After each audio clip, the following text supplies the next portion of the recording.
मैं जगमोहन किसको सूर्या ITI के YouTube चैनल में आप सभी को स्वागत है।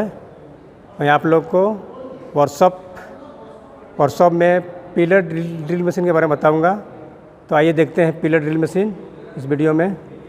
तो सबसे पहले इस पिलर ड्रिल मशीन के बारे में आपको बता रहे हैं। तो सबसे पहले ये आप नीचे जो देख रहे हो, फिर इसी बेस में आपका पिलर लगा हुआ है, इसीलिए इसका नाम पड़ गया पिलर टाइप ड्रिल मशीन।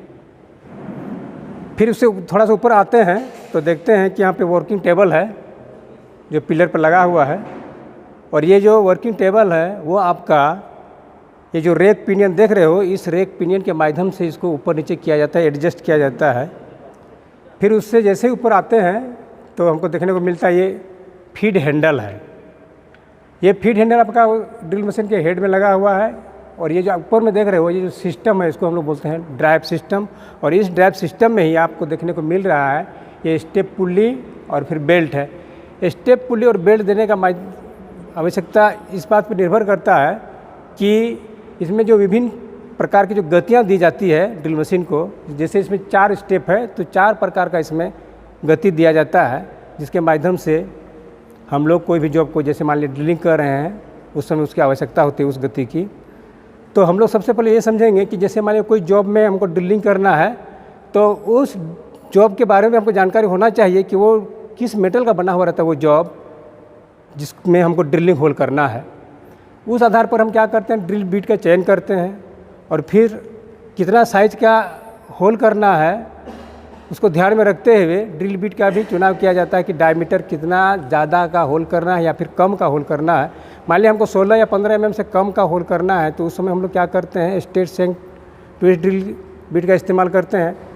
और फिर मान लिया 16 mm से ज़्यादा 20, 25, 30 इस तरह की ज़्यादा डायमीटर का होल करना है, उस स्थिति में हम लोग टेपर शैंक ट्विस्ट ड्रिल का इस्तेमाल करते हैं। तो टेपर शैंक ट्विस्ट ड्रिल का इस्तेमाल करने के लिए हमको स्लीव और सॉकेट की आवश्यकता पड़ती है, जो हम स्पेंडल ड्रिल मशीन के स्पेंडल में उसको इस्तेमाल लगा के हम कोई भी जॉब में ड्रिलिंग होल करते हैं। क्योंकि इसमें सबसे बड़ी विशेषता ये है कि मान लिया हमको बड़ा होल करना है तो उससे पहले हम छोटा साइज का होल करते हैं, जिसको हम लोग कहते हैं पायलट होल। क्योंकि हमको बड़ा साइज होल करने के लिए ज़्यादा स्पीड में घुमाना पड़ता है, ताकत ज़्यादा लगने की वजह से एक छोटा सा होल किया जाता है उस जॉब में और फिर बड़ा होल करते हैं। और उसमें जो टेपर शैंक होने की वजह से क्या होता है, वो मजबूती से पकड़ बनाता है और पकड़ मजबूत होने की वजह से जल्दी वो स्लिप नहीं करता है टेपर शैंक में। टेपर होने के माध्यम से क्या करता है, वो स्लीव और सॉकेट में टेपर होने की वजह से क्या है, वो मजबूत से पकड़ लेता है। और मजबूत से पकड़ने की वजह से ही इसकी जो RPM है, RPM ज़्यादा होने के बाद भी ये खुलता जल्दी नहीं है। और हमको खोलने के लिए ड्रिल ड्रिप की आवश्यकता पड़ती है। इसमें इस भाग में ड्रिल ड्रिप लगा के ये ड्रिल को निकाला जाता है, खोला जाता है।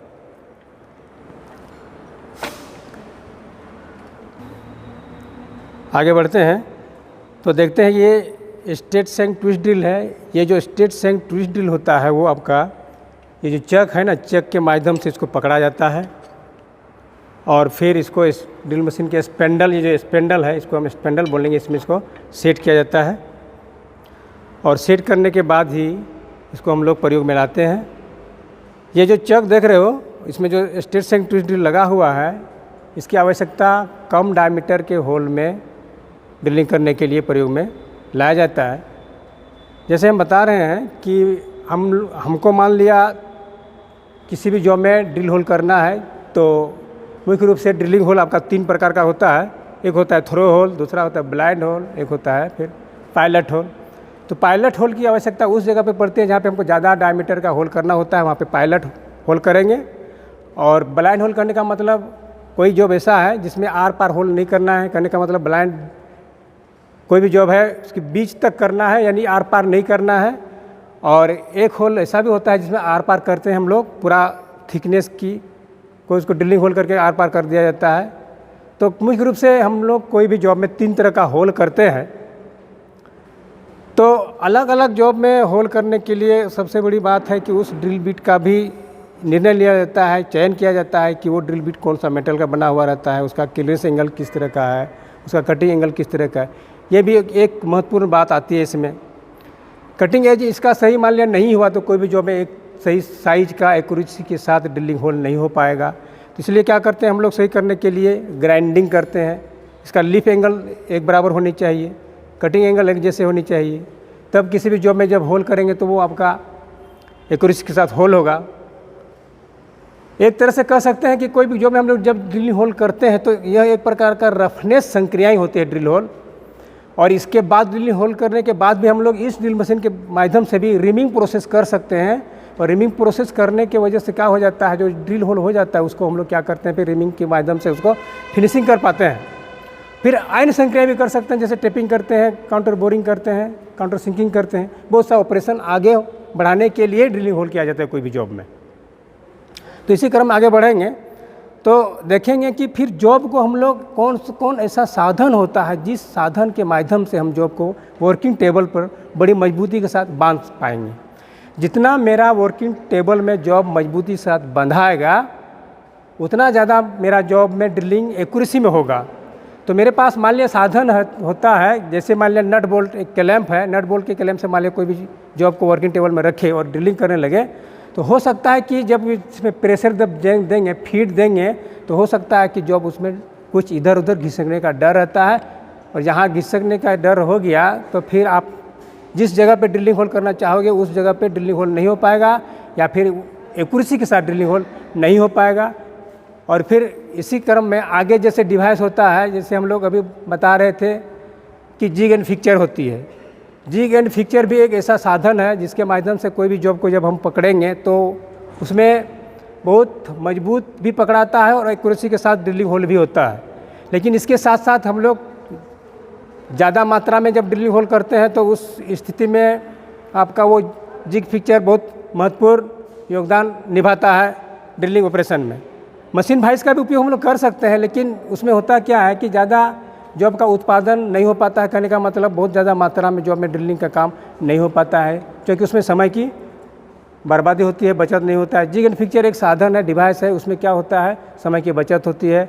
और बचत होने की वजह से हम कम समय में एक्यूरेसी के साथ बहुत मात्रा में, अधिक मात्रा में जॉब का निर्माण करते हैं, जॉब को बनाया जाता है, ड्रिलिंग होल किया जाता है। आइए इस ड्रिल मशीन में ये जो एडजस्ट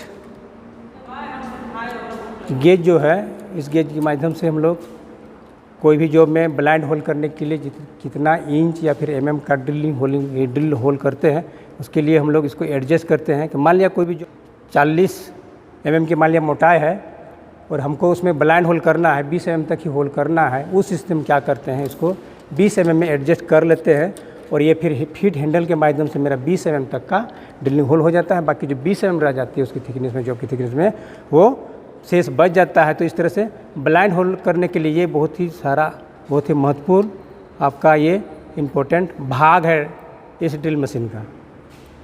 ये जो आप नट देख रहे हो इसी से एडजस्ट होता है और इस फीड हैंडल के माध्यम से हम लोग कोई भी जॉब में ब्लाइंड होल करते हैं, उस समय ये बहुत योगदान देता है, मतलब सहयोग करता है कहने का मतलब। बाकी ऐसे भी हैं, बाय हैंड हम लोग कोई भी जॉब में ड्रिलिंग होल करते ही हैं। और पायलट होल करना है, थ्रो होल करना है, तो इस हैंडल के माध्यम से हम लोग बड़ी आसानी से उसको कर पाते हैं, कोई दिक्कत नहीं होता है इसमें। लेकिन जब हम कोई भी जॉब में ब्लाइंड होल करते हैं उस स्थिति में ये जो आपको दिखा रहे हैं, ये वाला भाग, उसको सेट करने में आसानी होने से ब्लाइंड जो होल होता है वो आपका सुविधाजनक होता है, ताकि इसमें कुछ कितना एमएम तक का होल करना है ये पता चल जाता है, चाहे इंच में हो चाहे आपका एमएम में हो। इस तरह का कोई किसी तरह का कोई दिक्कत उसमें नहीं होती है। यदि ये वीडियो आपको अच्छा लगे तो लाइक करें, शेयर करें, सब्सक्राइब करें और बेल आइकन को अवश्य दबाएं, ताकि आने वाला अगला वीडियो के लिए नोटिफिकेशन आपको पहले मिलता रहे। धन्यवाद।